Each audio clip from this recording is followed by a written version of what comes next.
Ibu dan keluarga korban menangis di ruang IGD Rumah Sakit Palembang Bari mengetahui anaknya tewas akibat tertabrak truk. Korban tak tertolong nyawanya karena mengalami luka serius di tubuhnya usai terjatuh dan tertabrak truk di daerah Jembatan Lama Musi 2 Palembang. Ibu korban menjelaskan peristiwa terjadi saat ia dan 3 anaknya dibawa olehnya dengan motor untuk pulang ke rumah. Tepat di Jembatan Lama Musi 2 saat akan berbelok, truk dari arah yang sama menyerempet badan motor yang membuat korban jatuh. Itu cepetnya Pak, kami tuh pinggir, mobil tuh ngebut langsung kami. Itu mobil apa? Mobil tronton warna hijau. Posisi ibu tuh mau nyebrang atau gimana? Udah, anak balik. Itu lah udah pinggir Pak, pelan. Kalau ngebut beda, tahu lah.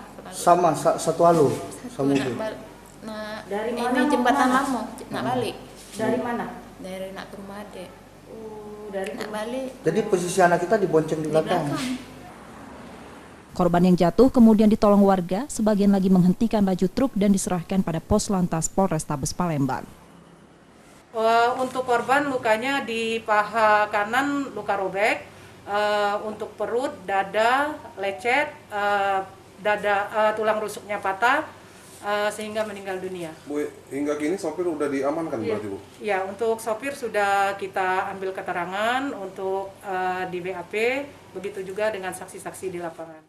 Bu, kalau untuk pasal sendiri Bu, kalau dikenakan apa tuh Bu? Untuk pasalnya melanggar pasal 310 ayat 4 Undang-Undang Nomor 22 Tahun 2009. Itu tentang karena lalainya menyebabkan korban meninggal dunia.